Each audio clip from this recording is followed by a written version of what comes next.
ตอนนี้ประเทศใหญ่สหรัฐอเมริกาญี่ปุ่นจีนแคนาดา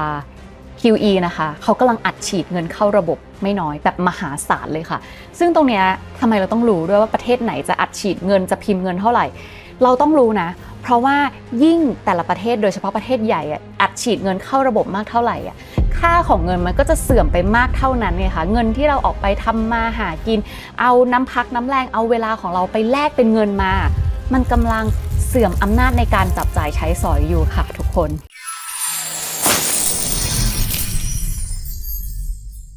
สนับสนุนข้อมูลศึกพิมพ์เงินของประเทศใหญ่กันได้ที่ QR code นี้นะคะหรือว่าสนับสนุนช่อง Side Money Monster กันได้ง่ายมากๆทำยังไงนะกดไลค์กดแชร์กดคอมเมนต์มาคุยเล่นกันเนี่ยแหละค่ะหรือว่าที่อยากจะให้ทำที่สุดเลยคือกด Subscribe เอาไว้ให้หน่อยนะคะเผื่อว่าทรายลงคลิปหน้าเราจะได้เจอกันไงขอบคุณค่ะสงครามพิมพ์เงินตอนนี้มันรุนแรงมากๆค่ะซึ่งเงินเฟ้อในโลกนี้นะคะมันเฟ้ออยู่ที่ประมาณปีละ 7% ค่ะหมายความว่าอำนาจในการจับจ่ายใช้สอยของเราเนี่ยนะคะมันลดลงอยู่ที่ประมาณปีละ 7% ตัวเลขนี้ทรายไม่ได้พูดขึ้นเองนะคะแต่ว่ามันเป็นตัวเลขจาก global broad money supply ค่ะหรือว่าปริมาณเงินทั้งหมดเลยทั้งหมดที่อยู่ในเศรษฐกิจของโลกกลมๆใบนี้นะคะมันกำลังอยู่ในระดับ all time high ค่ะคือสูงสุดในประวัติศาสตร์ดาวโลกเลยค่ะตอนนี้นะคะ global broad money supply เนี่ยมันอยู่ที่142ล้านดอลลาร์สหรัฐและตรงนี้มันไม่ได้ตลกแบบแปลว่าโหโลกมีเงินเยอะขนาดนี้โลกรวยจังไม่ใช่มันคือปริมาณเงินปริมาณแบงค์ในโลกที่มันเยอะขึ้นนะคะมันเยอะมากขนาดนี้แต่มูลค่าของสินทรัพย์มันเท่าเดิมไงแปลว่าอำนาจในการซื้อของเราจากเงินที่เราหามาได้มันกำลังลดลงค่ะและตัวเลข142ล้านดอลลาร์สหรัฐมันน่ากลัวเพราะว่าตัวเลขนี้มันขึ้นมาจาก26ล้านดอลลาร์สหรัฐตอนปี2000ค่ะสิ่งนี้มันบอกว่าดอลลาร์สหรัฐกำลังเสื่อมค่าใช่และดอลลาร์สหรัฐคือสกุลเงินที่ค้ำทุกสกุลเงินในโลกไงค่ะถ้าดอลลาร์มันเสื่อมสกุลเงินอื่นก็เสื่อมค่ะแล้วปีนี้นะคะค่า DXY Dollar Index มันร่วงลงมาแล้ว 9.9% ซึ่งตอนนี้สิ่งที่ไม่ว่าจะเป็นบริษัทหรือนักลงทุนอะไรใดๆในโลกกำลังแบบคาดหวังแล้วรอให้มันเกิดขึ้นหรือก็คืออยากให้เฟดลดอัตราดอกเบี้ยจังเลยแต่โอ้ละหนอขยันพิมพ์เงินกันขนาดนี้เงินมันเฟ้อแน่นอนเพราะฉะนั้นตรงนี้มันจะมีผลกับการตัดสินใจของเฟดเลยนะคะว่าเขาจะขึ้นหรือเขาจะลดอัตราดอกเบี้ยหรือเปล่าถ้าไม่ลดแล้วก็บอกเลยว่าจุดนี้มีผลกับราคาสินทรัพย์ทั้งหุ้นทั้งคริปโตใดๆในพอร์ตของเราแน่นอนค่ะซึ่งศึกการพิมพ์เงินเนี่ยมันก็มีเหตุผลของมันอยู่นะคะว่าทำไมเนี่ยประเทศใหญ่ๆเขาถึงจะต้องแบบแข่งกันพิมพ์เงินออกมาด้วยตอนนี้ทั้งที่บางประเทศยกตัวอย่างญี่ปุ่นนะถ้าพิมพ์เงินออกมามากเท่านี้หรือมากกว่านี้มันมีผลกับค่าเงินมันมีผลกับความน่าเชื่อถือของสกุลเงินเยนมากแล้วนะคะถึงจะบอกว่าเฮ้ยญี่ปุ่นส่วนใหญ่แล้วเขาเป็นหนี้ภายในประเทศหนี้ภายในประเทศแต่มันอยู่ที่ระดับ 230% ของ GDP มันพูดได้เต็มปากแล้วค่ะว่านั่นยังมั่นคงอยู่ก็ไม่เรียกว่าศึกการพิมพ์เงินรอบนี้หวาดเสียวมากค่ะจะบุกก็อาจจะไม่รอดจะถอยก็น่าจะนับวันไม่รอดเหมือนกันมหกรรมศึกพิมพ์เงินที่ประเทศใหญ่เขางัดออกมาสู้กันตอนนี้นะคะมันเป็นยังไงใช่ไหมมันเป็นอย่างนี้ค่ะเริ่มจากที่สหรัฐอเมริกาก่อนเลยนะคะโดนัลด์ทรัมป์กำลังเตรียมโปรยเงิน 2,000 ดอลลาร์สหรัฐเป็นเช็คไปส่งถึงหน้าบ้านของทุกคนที่มีรายได้ต่ำกว่า 100,000 ดอลลาร์สหรัฐนะคะในปี 2026 ค่ะซึ่งในการที่จะแจกเช็ค 2,000 ดอลลาร์สหรัฐหรือถ้าคิดเป็นเงินไทยก็น่าจะประมาณ 66,000 บาทอะไรอย่างงี้ไม่น้อยเลยทีเดียวนะคะตรงนี้เนี่ยเขาจะต้องใช้งบประมาณอยู่ที่ราวๆ600,000 ล้านดอลลาร์สหรัฐค่ะซึ่งโดนัลด์ทรัมป์บอกว่าโอ้ยงบประมาณนี้มันมีมาจ่ายแน่ๆแหละเพราะว่ามันเป็นดิวิเดนด์ค่ะหรือว่าเงินปันผลจากการที่โดนัลด์ทรัมป์เนี่ยไปเก็บภาษีกีดกันการค้าจากประเทศทั่วโลกมาได้นะคะหรือจะปันผลให้กับประชาชนค่ะส่วนที่ประเทศจีนนะคะก็มีการ QE อัดเงินเข้าระบบเหมือนกันค่ะเพราะว่ารัฐบาลเพิ่งจะอนุมัติเงินจำนวน 1.4 ล้านดอลลาร์สหรัฐเข้าไปในระบบเพื่อที่จะ stabilize debt คือการบรรเทาหนี้เก่าเพราะว่ารัฐบาลท้องถิ่นถ้าใครติดตามข่าวก่อนหน้านี้ก็คือรัฐบาลท้องถิ่นจีนเนี่ยสร้างหนี้กันฉ่ำพอสมควรแล้วพอสร้างหนี้แล้วอะไรตามมาดอกเบี้ยใช่แล้วตอนนี้เนี่ยเศรษฐกิจมันก็ยังไม่ดีพอที่มันจะสร้างเงินมาแบบ cover ดอกเบี้ยรัฐบาลก็คงกลัวแบบว่าเฮ้ยจะปล่อยให้รัฐบาลท้องถิ่นแบบเบี้ยวหนี้ไม่ได้อัดเงินเข้าไปก่อนจะได้แบบบรรเทาอาการหนี้เก่าให้มันไม่ระเบิด แต่เงินจำนวนนี้ก็ไม่ได้เอาไปใช้หนี้ทั้งหมดนะคะคือจะมีส่วนหนึ่งค่ะก็ส่วนใหญ่เหมือนกันที่จะเอามาสร้างแล้วก็พัฒนาโครงสร้างพื้นฐานเศรษฐกิจของจีนด้วยเพื่อที่จะรองรับเศรษฐกิจจีนที่เติบโตขึ้นอันเนี้ยให้คะแนนถือว่าดีส่วนประเทศญี่ปุ่นตอนนี้นะคะหลังจากที่แบบว่าจีนไปเนี่ยนะคะญี่ปุ่นเนี่ยก็รัฐมนตรีว่าการกระทรวงการคลังญี่ปุ่นเพิ่งจะอนุมัติเงินทั้งหมด17 ล้านเยนหรือว่า 110,000 ล้านดอลลาร์สหรัฐอัดเข้าระบบไปเลยนะคะซึ่งตอนนี้ก็คือญี่ปุ่นสร้างหนี้เพิ่มกลายเป็นหนี้ 230% ของ GDP ญี่ปุ่นแล้วประเทศแคนาดาแถมอีกประเทศหนึ่งมีการทำ QE เหมือนกันเท่าไหร่อันนี้ไม่แน่ใจหาข้อมูลไม่เจอรู้แต่ว่าเยอะแล้วก็เป็นครั้งแรกที่ประเทศแคนาดา QE หรือว่าอัดเงินเข้าระบบนะคะหลังจากที่ผ่านเหตุการณ์โควิด -19 มาว่าไป 3-4 ประเทศนี้เราจะไปเจาะใครก่อนดีญี่ปุ่นละกันเพราะว่าการตัดสินใจพิมพ์เงินมหาศาลของญี่ปุ่นที่จะอัดเข้าไปในระบบเศรษฐกิจวันนี้เนี่ยพูดเลยน่าตื่นเต้นสุดใน 3-4 ประเทศนี้เลยเริ่มจากคุณทากาอิชินายกรัฐมนตรีของประเทศญี่ปุ่นนะคะคนใหม่เขาเข้ามารับตำแหน่งได้ในเวลาที่เศรษฐกิจญี่ปุ่นจี๊ดสุดและก็เพิ่งจะมีเรื่องกับจีนไปใช่ไหมคะที่แบบไปล้ำเส้นความแบบประเทศไต้หวันของจีนแล้วจีนแบบไม่พอใจมากๆเดี๋ยวเราจะมีเล่าให้ฟังนิดหน่อยในนี้ว่ามันมีผลกระทบยังไงแต่สิ่งสำคัญที่เราจะเล่าก่อนก็คือคุณทากาอิจิเนี่ยค่ะเลือกเส้นทางเศรษฐกิจญี่ปุ่นไปในทางเงินเฟ้อแต่มันมีเหตุผลถึงแม้ว่าผลที่ตามมาจากเหตุนั้นจะน่าหวาดเสียวก็ตามซึ่งคุณซาสึกิคาตายามะรัฐมนตรีว่าการกระทรวงการคลังของประเทศญี่ปุ่นนะคะเพิ่งจะอนุมัติแพ็กเกจในการอัดฉีดเงินมากถึง17 ล้านเยนหรือว่าเป็นเงิน 110,000 ล้านดอลลาร์สหรัฐกระตุ้นเศรษฐกิจค่ะซึ่งสาเหตุที่ญี่ปุ่นจะต้องอัดเงินเข้าไปกระตุ้นเศรษฐกิจถึง 110,000 ล้านดอลลาร์สหรัฐเนี่ยนะก็เพราะว่าญี่ปุ่นตอนนี้โดนมาตรการภาษีของโดนัลด์ทรัมป์เนี่ยอัดจนเจ็บแล้วแหละต้องทำความเข้าใจย้อนกันนิดนึงก่อนว่าประเทศญี่ปุ่นเนี่ยแหล่งรายได้หลักของเขาอุตสาหกรรมหลักของประเทศญี่ปุ่นคืออุตสาหกรรมรถยนต์ค่ะและลูกค้าเบอร์หนึ่งของอุตสาหกรรมรถยนต์ญี่ปุ่นคือประเทศสหรัฐอเมริกาค่ะดังนั้นเมื่อสหรัฐอเมริกาเพิ่มภาษีนำเข้าใส่ญี่ปุ่นนะคะญี่ปุ่นจะส่งรถไปขายที่อเมริกาได้น้อยลงค่ะเพราะฉะนั้นก็เลยทำให้รายได้หลักของญี่ปุ่นตัวนี้นะคะกับลูกค้าอันดับหนึ่งของเขาเนี่ยรายได้นี้มันถูกทุบลงมาแรงมากหายไปเยอะมากค่ะสิ่งนี้เราเห็นได้ชัดเจนเลยนะคะจาก GDP ของญี่ปุ่น GDP หรือว่ารายได้มวลรวมของญี่ปุ่นในไตรมาส 3ที่ผ่านมาร่วงลงไป 1.8% เลยค่ะเป็นการลดลงครั้งแรกในรอบ6ไตรมาสนะคะซึ่งแปลว่าแรงกระแทกจากมาตรการภาษีของโดนัลด์ทรัมป์ออกฤทธิ์แล้วออกฤทธิ์แรงเลยที่ญี่ปุ่นและจากนี้นะคะถ้าเกิดว่าผลของ GDP ไตรมาส 4ของญี่ปุ่นร่วงลงมาอีกแล้วก็จะเท่ากับว่าประเทศญี่ปุ่นเข้าสู่ recession อย่างเป็นทางการไปเลยค่ะส่วนเหตุผลข้อ2ที่จะต้องอัดเงินเข้ามาในระบบขนาดนี้นะคะก็คือญี่ปุ่นชนกับจีนชนกันหลายดอกเลยซึ่งข่าวล่าสุดนะคะก็คือนายกรัฐมนตรีทากาอิจิเนี่ยค่ะไปล้ำเส้นเรื่องไต้หวัน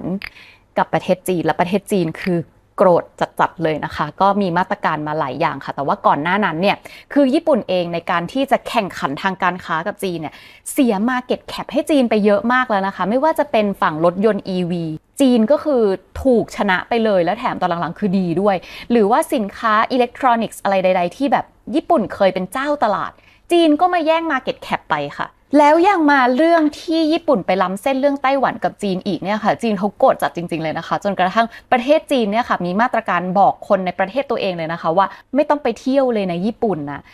เนี่ยทรายพูดถึงรายได้อันดับ1ของญี่ปุ่นไปแล้วใช่ปะนั่นก็คือการส่งออกรถยนต์ค่ะนั่นคือรายได้อันดับ1ของญี่ปุ่นส่วนรายได้อันดับ2ของญี่ปุ่นคืออะไรคือนักท่องเที่ยวค่ะมันคิดเป็น 7% ของ GDP ญี่ปุ่นเลยนะคะสำหรับรายได้ท่องเที่ยวแล้วเรามาดูชาร์ตนี้กันค่ะเราจะเห็นว่านักท่องเที่ยวที่มาญี่ปุ่นมากที่สุดเลยในวงกลมนี้คือประเทศจีนค่ะจีนเนี่ยมาเที่ยวญี่ปุ่นกันอยู่ที่ 7.5 ล้านคนนะคะอันนี้คือจากจีนแผ่นดินใหญ่ซึ่งถ้าเกิดว่ารวมฮ่องกงด้วยเนี่ยก็คือมีคนจีนมาเที่ยวญี่ปุ่นตกปีละ 9.5 ล้านคนค่ะซึ่งตอนนี้มีทีมงานทรายอยู่ที่ญี่ปุ่น1คนนะคะทรายส่งไปสำรวจด้วยตัวเองเลยค่ะอ๋อเปล่าน้องเขาบินไปอยู่แล้วอะไรอย่างนี้นะคะบอกโทรกลับมาบอกพี่ทรายเลยว่าตอนนี้นี่คือนักท่องเที่ยวที่ญี่ปุ่นเนี่ยมีแต่คนไทยกับคนอินเดียเป็นหลักจีนไม่มีซึ่งจากนี้ไปเนี่ยญี่ปุ่นอาจจะต้องพึ่งพานักท่องเที่ยวจากเจ้าอื่นแต่ก็ดูในชาร์ตนี้เราจะเห็นเลยนะคะว่านักท่องเที่ยวต่อให้จากสหรัฐอเมริกากับเกาหลีใต้รวมกันแล้ว ก็ยังไม่เท่านักท่องเที่ยวจีนที่มาญี่ปุ่นเลยค่ะส่วนดอกต่อไปที่จีนกับญี่ปุ่นเขาจะต้องชนกันนะคะก็คือเรื่อง rare earth ค่ะอย่างที่เรารู้กันไปนะคะทรายทำคลิป rare earth ออกมาแล้วไปติดตามกันได้ว่าจีนเนี่ยการผลิต rare earth อยู่ 90% ของโลกใบนี้นะคะขุด50ผลิต90อะไรอย่างนี้ก็คือรวมๆแล้วคือจีนผูกขาดแร่เอิร์ธนั่นแหละค่ะแต่ประเทศญี่ปุ่นเนี่ยก็คือประเทศหนึ่งที่เน้นการผลิตเทคโนโลยีใช่ไหมคะแปลว่าต้องมีแร่เอิร์ธและเงิน110,000 ล้านดอลลาร์สหรัฐที่จะแบบอัดเข้ามาในระบบส่วนหนึ่งก็คือจะไปพัฒนาอุตสาหกรรมเซมิคอนดักเตอร์ด้วยเซมิคอนดักเตอร์ไม่มีแร่เอิร์ธได้เหรอไม่ได้ไงแล้วไหนจะ EV อีกสินค้าอิเล็กทรอนิกส์อีกไม่มีแร่เอิร์ธก็ไม่ได้อันนี้ก็ต้องรอดูกันต่อไปนะคะว่าความสัมพันธ์ระหว่างญี่ปุ่นกับจีนจะดีขึ้นไหมแล้วญี่ปุ่นจะอย่างไรต่อถ้าไม่มีแร่เอิร์ธอะซึ่งนั่นแหละค่ะเพราะว่าญี่ปุ่นเนี่ยจะต้องแบบชนกับหลายดอกมากๆเลยก็เลยทำให้จะต้องตัดสินใจอัดเงินเข้าไปในระบบถึง110,000 ล้านดอลลาร์สหรัฐใช่ไหมคะส่วนต่อมาที่จะต้องพูดถึงเงินก้อนนี้คืออีกด้านหนึ่งว่าการที่ญี่ปุ่นพิมพ์เงินออกมา110,000 ล้านดอลลาร์สหรัฐเนี่ยมันจะสร้างความเสี่ยงอะไรบ้างในเศรษฐกิจญี่ปุ่นเพราะประวัติศาสตร์มันพิสูจน์มาหลายครั้งแล้วค่ะว่าการพิมพ์เงินมหาศาลเท่ากับการทำลายสกุลเงินของตัวเองและ110,000 ล้านดอลลาร์สหรัฐที่ญี่ปุ่นพิมพ์เพิ่มขึ้นมานั้นค่อนข้างมหาศาลนะคะสำหรับประเทศญี่ปุ่นผลลัพธ์ที่ตามมาที่เรียกว่าค่อนข้างจะทันทีเลยก็คือมันทำลายความเชื่อมั่นของนักลงทุนต่อบอนด์ญี่ปุ่นค่ะเพราะการที่คุณพิมพ์เงินเท่ากับเงินมันเสื่อมค่าเพราะฉะนั้นพิมพ์เงินก็จะเท่ากับทำลายตลาดบอนด์ด้วยค่ะผลตอบแทนบอนด์รุ่น20ปีของญี่ปุ่นนะคะตอนนี้มันพุ่งขึ้นไปสูงสุดเป็นประวัติการณ์เลยนะคะคืออยู่ที่ 2.75% ตรงนี้มันแปลว่าอะไรเลยไหมคะยิ่งบอนด์ที่แบบให้ยิวสูงขึ้นอ่ะมันเท่ากับว่าความเชื่อมั่นของนักลงทุนในบอนด์อ่ะมันลดลงค่ะหมายความว่านักลงทุนอาจจะไม่เชื่อก็ได้นะคะว่าเงิน110,000 ล้านดอลลาร์สหรัฐที่จะอัดเข้าไปในระบบอ่ะมันจะดีพร้อมกับอีกสัดส่วนหนึ่งที่ลืมไม่ได้เลยนะคะก็คือหนี้ของญี่ปุ่นค่ะตอนนี้มันขึ้นไปอยู่ที่230%ต่อ GDP แล้วถึงแม้จะบอกว่าเป็นหนี้ที่กู้ภายในประเทศนะมันจะแบบมั่นคงกว่าแต่230%ต่อ GDP อะค่ะต่อให้กู้ในประเทศมันก็พูดได้ไม่เต็มปากไหมคะว่านี่คือยั่งยืนจบที่ประเทศญี่ปุ่นไว้เท่านี้ก่อนเราจะไปดูการอัดฉีดเงินที่ประเทศสหรัฐอเมริกานะคะเพราะว่าล่าสุดโดนัลด์ทรัมป์บอกว่าจะแจกเช็ค 2,000 ดอลลาร์สหรัฐค่ะเป็นงบประมาณถึง 600,000 ล้านดอลลาร์สหรัฐซึ่งเงินจำนวนนี้นะคะคือเงินปันผลจากมาตรการเก็บภาษีนำเข้าของโดนัลด์ทรัมป์ค่ะซึ่งโดนัลด์ทรัมป์เคยโพสต์เอาไว้ในโซเชียลมีเดียด้วยนะคะว่าใครที่ต่อต้านมาตรการภาษีนำเข้าคือโง่อเมริกาคือรวยที่สุดแล้วและเดี๋ยวฉันจะแจกเงิน 2,000 ดอลลาร์ให้ดูซึ่งถ้าใครบอกว่าอ้าวก็นี่ไงอเมริกาเก็บภาษีนำเข้าก็มีรายได้เพิ่มจริงๆไงใช่มีรายได้เพิ่มจริงๆแต่อย่าลืมนะคะว่ารายได้ของธุรกิจเนี่ยมันแบ่งเป็น2ประเภทแบบคร่าวๆคือรายได้ที่มีคุณภาพกับรายได้ที่ไม่ได้มีคุณภาพเอารายได้ที่มีคุณภาพก่อนนะมันคือรายได้ที่เกิดจากการทำให้สินค้าและบริการเนี่ยมันมีคุณภาพมากขึ้นการดำเนินธุรกิจหลักเนี่ยมีคุณภาพมากขึ้นมันก็เลยสามารถที่จะทำเงินได้เยอะขึ้นด้วยวิธีการนี้ธุรกิจมันจะโตขึ้นค่ะเพราะการดำเนินธุรกิจหลักมันดีขึ้นและสร้างรายได้อันนี้ยั่งยืนแต่รายได้แบบที่2นะคะคือรายได้แบบที่ไม่ค่อยมีคุณภาพเท่าไหร่ค่ะคือรายได้ชั่วคราวเนาะรายได้ที่มาแค่ครั้งคราวได้แบบเช่นขายที่ได้หรือว่าอะไรอย่างนี้มันเป็นรายได้ครั้งคราวอะค่ะไม่ใช่ค้างข่าวซึ่งมันก็จะมีรายได้อีกแบบนึงด้วยนะคะว่าเป็นประเภทแบบรายได้ที่ได้มาและทำลายธุรกิจของตัวเองด้วยยกตัวอย่างเช่นอย่างภาษีนำเข้าของโดนัลด์ทรัมป์เนี่ยนะคะมันก็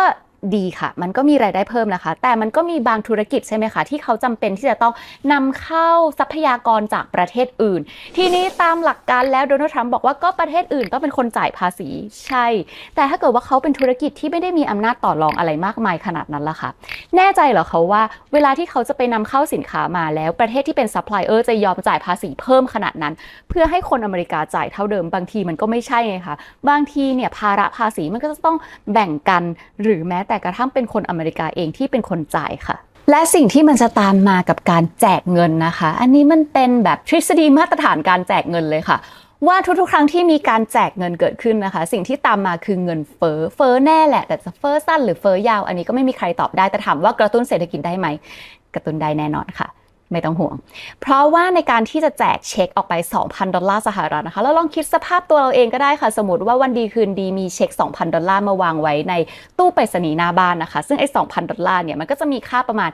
66,000 บาทค่ะเราจะทำยังไงกับเช็คใบนั้นค่ะเอาเช็คไปขึ้นก่อนเลยค่ะแลกมันเป็นเงินออกมาค่ะพอแลกมันเป็นเงินออกมาได้ถามใจเลยค่ะว่าคุณจะเอาไปทำอะไรช้อปปิ้งไหมอยากได้อะไร60,000 กว่าบาทมันต้องจัดแล้วแหละเพราะฉะนั้นพอทันทีที่เราได้เช็คมานะคะเราเอาเงินไปจับจ่ายใช้สอยค่ะคนส่วนใหญ่จะคิดแบบนั้นซึ่งบางคนอาจจะไม่ใช่ก็ได้นะอันนี้ก็คือ disclaim ไปก่อนพอเราเอาเงินไปจับจ่ายใช้สอยไปช้อปปิ้งแล้วไอ้เช็ค 2,000 บาทมันผ่านเราค่ะไปกองอยู่ที่ห้างร้านผู้ประกอบการรายใหญ่ก็คือผ่านประชาชนไปจบที่คนรวยเหมือนเดิมนั่นแหละค่ะแต่ใดๆก็ตามไอตอนที่ได้เช็คมาเนี่ยนะคะแปลว่าทุกคนมีเงินเพิ่มขึ้นใช่ไหมคะสินค้ามันมีปริมาณเท่าเดิมค่ะเพราะฉะนั้นสินค้ามันก็อาจจะราคาขึ้นได้ซึ่งไอตอนที่สินค้ามันราคาขึ้นนั่นแหละค่ะเรียกว่าเงินเฟ้อพอเงินมันเฟ้อขึ้นไปแล้วถามว่าพอเทศกาลแจกเช็คมันจบแล้วราคามันจะลงไหมคะส่วนใหญ่มันก็ไม่ลงหรอกค่ะมันจะเฟ้ออยู่อย่างนั้นทีนี้พอเกิดเงินเฟ้อขึ้นมันจะมีผลกระทบต่ออะไรมันมีผลกระทบต่อการตัดสินใจขึ้นและลงดอกเบี้ยของเฟดไงคะตอนนี้ในขณะที่กิจการห้างร้านแล้วก็อุตสาหกรรมขนาดใหญ่โดยเฉพาะแบบ AI อะไรประมาณนี้นะคะรอคอยมากค่ะอยากจะให้เฟดเนี่ยลดอัตราดอกเบี้ยเพื่อความอยู่รอดของเศรษฐกิจแล้วก็อุตสาหกรรมนะคะแต่โอกาสของการไม่ลดอัตราดอกเบี้ยของเฟดตอนนี้มันพุ่งขึ้นไปอยู่ถึง 53% แล้วค่ะ7บริษัทที่กำลังอุ้มเศรษฐกิจของประเทศสหรัฐอเมริกาอยู่ตอนนี้นี่ไม่น้อยเลยนะคะไปดูกันได้ในคลิปถ้า 95% เงินลงทุนใน AI ไม่สร้างผลกำไรเป็นยังไงเดี๋ยวแปะลิงก์เอาไว้ให้ตรงนี้นะคะ AI มันกำลังอยู่บนฟองสบู่ค่ะซึ่งถ้าเกิดว่า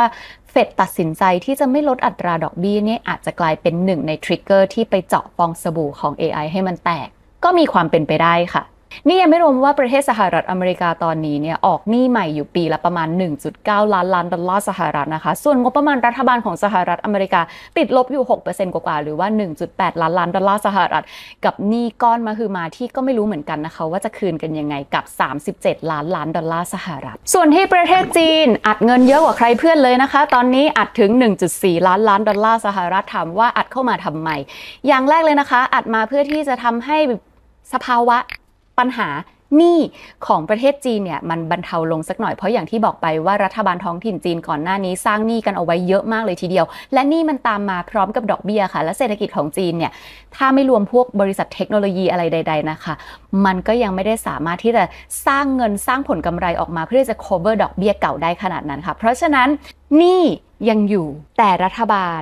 พิมพ์เงินก้อนใหม่ออกมาใช้หนี้ไว้ก่อนค่ะส่วนที่เหลือนะคะก็เป็นเงินสัดส่วนที่เยอะประมาณ1ใน 1.4 ล้านดอลลาร์สหรัฐนะคะรัฐบาลจีนก็คือเอามาเพื่อที่จะสร้างโครงสร้างพื้นฐานค่ะซึ่งตรงนี้ใจว่าดีเหมือนกันเพราะว่าจีนบอกว่าเศรษฐกิจมันจะดีได้โครงสร้างพื้นฐานในการรองรับเนี่ยมันจะต้องมากพอซึ่งตรงนี้ก็มีความเป็นไปได้ว่าเงินก้อนนี้อาจจะสร้างผลกำไรในอนาคตที่จะมา cover การสร้างหนี้ใหม่นี้ก็ได้ค่ะแต่ถามว่าจีนพิมพ์เงินขนาดนี้เงินจะเฟ้อไหมก็เฟ้ออยู่ดีนั่นแหละค่ะมันมีคำว่าพิมพ์เงินก็คือเฟ้อทั้งนั้นเพียงแต่ว่าการที่ทำให้เงินเฟ้อถ้าสามารถที่จะ generate หรือว่าสร้างกำไรและรายได้ได้มากตามเนี่ยมันจะไม่มีปัญหาเลยแต่ถ้าเกิดว่าทำให้เงินเฟ้อแต่ว่าไม่สามารถที่จะทำธุรกิจให้มันมีกำไรมีรายได้ได้ทันเงินเฟ้ออันนี้มีปัญหาแล้วเขาเรียกว่า stagflation สรุปนะคะโลกเราใบนี้เนี่ยเงินมันเฟ้อเพิ่มขึ้นอยู่ที่ปีละประมาณ 7% จากตัวเลขที่ทรายหามานะคะส่วนจากนี้และต่อไปในอนาคตเนี่ยด้วยความที่ประเทศใหญ่ๆเนี่ยเขาพิมพ์เงินกันมากมายมหาศาลขนาดนี้อัตราเงินเฟ้อมันเพิ่มขึ้นแน่ค่ะและมีความเป็นไปได้ว่าจะเพิ่มขึ้นอย่างรวดเร็วด้วยซึ่งการที่เงินเฟ้อนั้นมันก็แปลว่าเงินสดที่เราทำมาหากินมาได้เนี่ยนะคะตัวเลขมันเท่าเดิมตัวเลขมันไม่น้อยลงแต่อำนาจในการจับจ่ายใช้สอยของมันจะลดลงค่ะแปลว่าข้าวของจะแพงขึ้นเรื่อยๆเงินของคุณเนี่ยจะไปแลกเป็นของได้น้อยลงเรื่อยๆนะคะเพราะฉะนั้นถ้ารู้ข้อมูลชุดนี้แล้วสิ่งที่เราจะต้องทำคืออะไรอาจจะต้องหาสินทรัพย์ที่เป็น store of value ที่คุณชอบอะไรก็เก็บอันนั้น store of value ก็คือสินทรัพย์ที่สามารถที่จะคงมูลค่าเงินของคุณเอาไว้ได้เมื่อเวลามันผ่านไปค่ะชอบตัวไหนเก็บตัวนั้นใจไม่ได้เชียร์ตัวไหนเลยนะไปเลือกตัวที่คุณรักไปเลือกตัวที่คุณไว้ใจไปเลือกตัวที่คุณชอบไปเลือกตัวที่คุณรู้จักมันดี